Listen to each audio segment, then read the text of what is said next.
Santos nga Ebanghelyo sumala ni Lucas.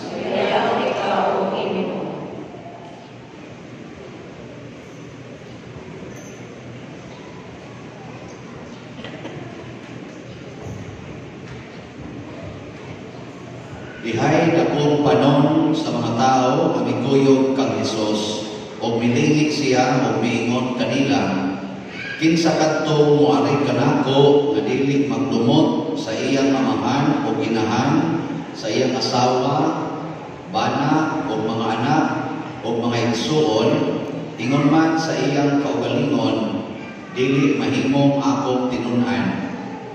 O kinsa kadto dili mupas-an sa iyang cross o musunod kanako, dili mahimo nga akong tinun-an.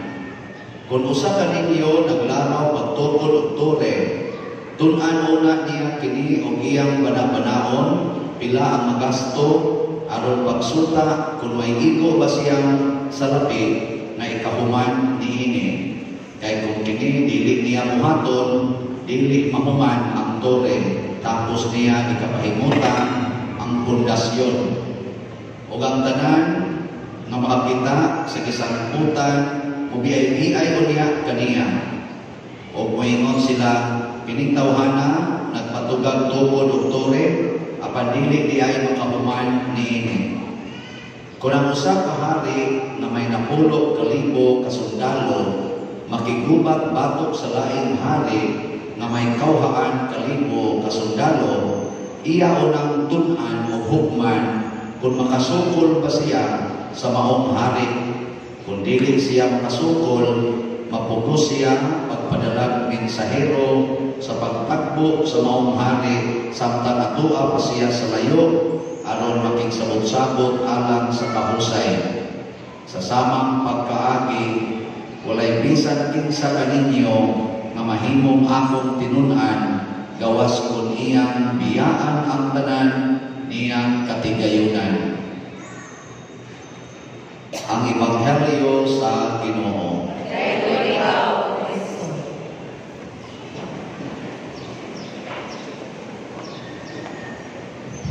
Ang mahal na Birhen Maria, porting sikata ni niyang nagsuon, sikat ni siya din sa yuta, labaw pa ni siyang sikat dito sa langit. Kung nga naman, tungod kay siya maoy the first and the perfect disciple of Jesus. Maoy una o higpit na disipulo ni Kristo. Kamo, gusto ba mong mahimong disciples of Jesus? May tingog. Hasta mong para i-install, dili mo gusto mga disciple of Jesus? Ano naman mo ito? Bahala na nga mo ba na dili i-install? Namin ko taro i-install ng mga ato mga workers at simbahan pa, pastoral workers niya. Hindi man sa dahil manubag. Sige ako.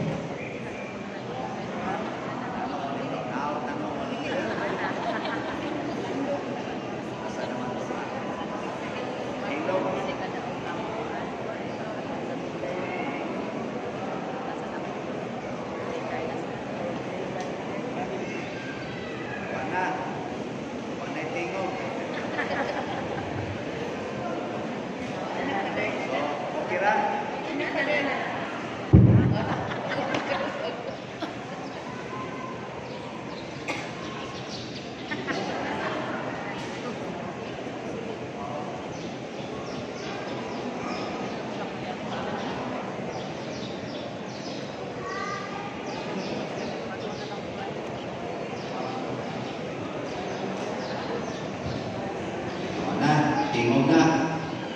Ako lang yung pagmong, kaya huwag na kapustanan pagsugaan ini. Pag nalamusan yung suga, ang ato kong supply ng Corinti, gamay ra. So, naamoy ikadulit diha na transformer ng mga 3-phase. Taori lang yan yung sunod simana. Ang modunit, malangit. Ato na yung 3-phase kaya para dili na kita mag-trip off. Sige mag-wig-wig matukuan. So, na yung makadulit na ni, madumog-dumog lang sa ta, amoy unang maantos langit. Sige, Dinala na hospital kay donate naman niya na. Saman, gusto mo mahimong disipulo ni Kristo? Very good. Karon sa may requirements para madisipulo ni Kristo. Ang una, ingon si Kristo diri sa itong Ebanghelyo, dumti ang imong amahan, inahan, imong bana, imong asawa, imong anak, o ang imong kaugalingon. Dumti. Hate your father, your mother, your husband, your wife, your children, your sibling, and including yourself. Yan. Okay rin ninyo? Ang toto ko muna ako. Dili ka ako'y kasultihan. Di yan si Ebanghelyo. Gusto mo akong pasahod? O, diray. O, manjay. Kinsa katong Lucas 14, 25 atos 33. Kinsa katong muari kanako nga dili magdumot sa iyang amahan o inahan, sa iyang asawa, bana o mga anak o mga igsoon, ingon man sa iyang kaugalingon, dili mahimo akong tinunan. O tanawa, dili ako'y kasultihan si Kristo. O na, kung gusto gani mo masunod ni Kristo sa mahal na Birhen, dumti na ng inyong bana. Kung nakalaro sa inyong tupad, ingalya, dumot na talong. Sige, lingihan, kaya tupad. Kung nasurod ka ron, magpulutan na yung kita. O niya na yun, ang second requirement, kung saman, pasana ang inyong cross o sunod ka na ako. Take up your cross and follow me. O, kamo, okay na ninyo? Kato ni pasar sa first requirement, congratulations. Insured na mo sa purgatorio. Yan, kung dili mo mudawat ang ikaduha, na take up your cross and follow me, anhari itong kapunto sa purgatorio. Pero kato mo sa likway ang duha ka requirements, sorry na lang, panuog yung ka sa impyerno. Nakasabot pa mo aning gisulti ni Jesus, o nakasabot pa ka mo, hasta kawali, huwag mong kasabotan na.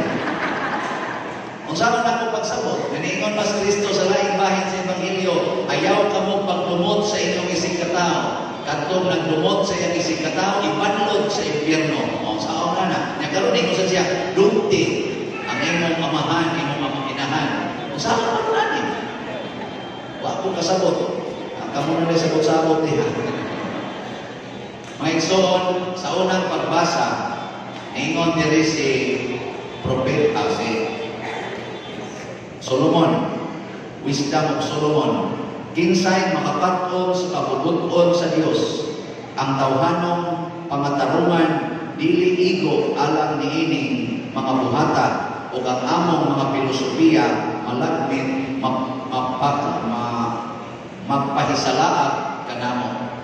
Ang ato kunong tawhanong rason, dili makatugkad sa kabubuton sa Ginoo. May ayaw na lang kung katugkad diha sabot, kung makasabot pamuani, kaya di yun mong kasabot. Hasta ako. Kung sa may itong gamiton, pagtuo, faith, o na gigamit ni Mama Mary, pagtuo. Dili rason. Kaya katong rason, di man kita kasabot. So naka, may mo ng Ginoo sa laing bahin, ayaw pagdumot, sunod na sa dumti. Kana faith na gina. Kung sa manang faith, kung sa manang pagtuo, kana bang musunod ka sa tao, bisag wa ka kasabot siya isulti. Panalitan, naay mo na sa inyong balay, na kay cancer. Naay mo na sa inyong balay, mayroon kining tambala, daghan ang naayo ani nga stage 4 cancer. O imo lang ginahimnon, ayaw yung ka. Kaya sikuan, naayo. Kung saan yung baton? Pumutuo ka niya. Awa na yung analysis, pilaman ka dosis, siya katuloy doon, tagurang tabletas, pilaman na, 10,000 ako sa kabaton. Sabi, palit ko. Palit ka, doon mo sa kabaton, sunod si Mana, pantay na ka. Agad na ito sa kanila. Lain sa example, kana mga managuyab ba? Munti siya, panoroy ta, sige siya itong tuyog sa kita lang duha, sa babae nga, ay di ko hoy, kay dangerous. Kaya ngayon sa dayon ng laki, ay salig lang doon ako, di man magbuo na ko noon. Ang kasi na si motor rin. Padagan din ang ito, sila doha. At ito na agis na guno yan.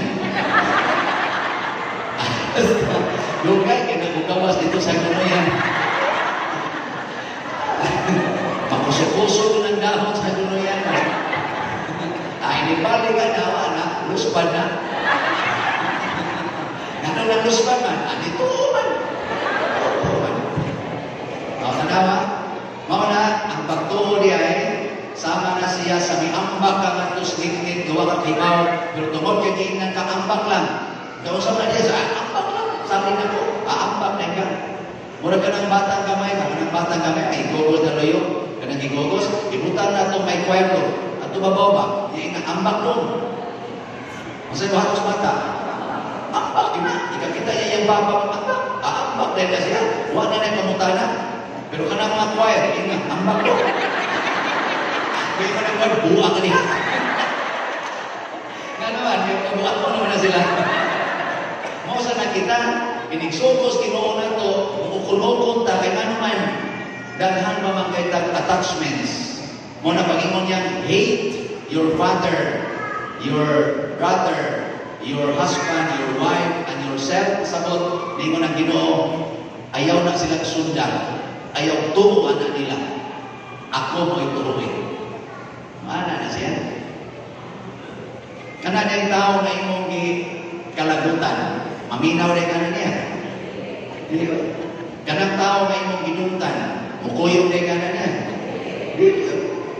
Kanang tao na imong ginuntan, musugot na kang subuon ka niya. Dili sa. Kanya karon kay gidungtan naman imong papa, imong mama, imong igsoon, apil mo kaningon. Kisa may kuyog ni mo. Wala. Kanya kay Numan is an island man, mangita kuyog. Di mangita juga kuyog.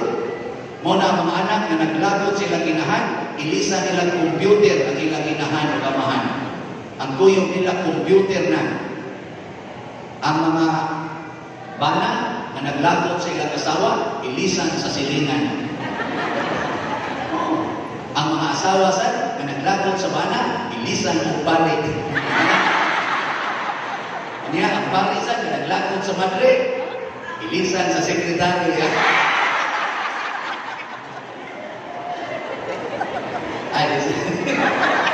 Adi lang sekretary, labandina lang.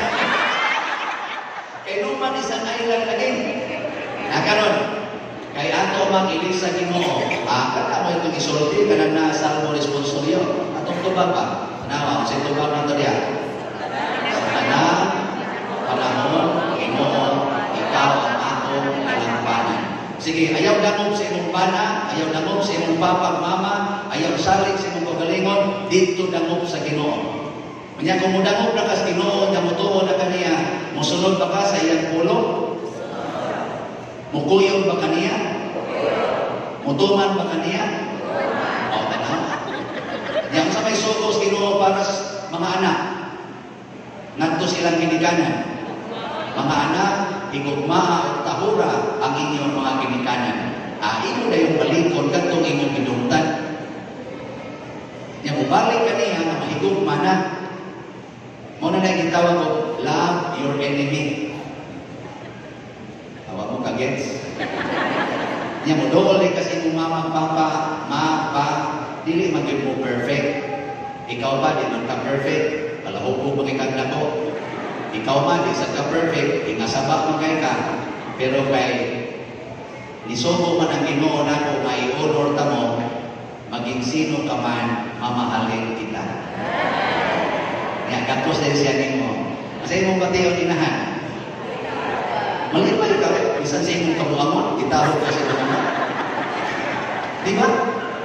Kaya sa subo sa Ginoo, antos asawa, padoong siyang bana. Asawa, sunda ang inyong bana sa tanang higayon. Nana sa Ephesians chapter 5, Colossians chapter 3. Sunda ang inyong bana sa tanang higayon. O di, imo na to siya kuyog-kuyog imong bana. Kuyog na kaniya. Bisa doon, huwag ka na mahigugma niya. Kuyog kaniya. Kaya naman, nahigugma mo kas Ginoo na nagsugo nimo, sunda ang imong bana. So kung nangimong bana mo atos tarian, sunod. Kung mo siya sa iyang madyungan, sunod. Kanya mo siya sa imnanan, sunod. Yang mo siya sa iyang kabit, sunod.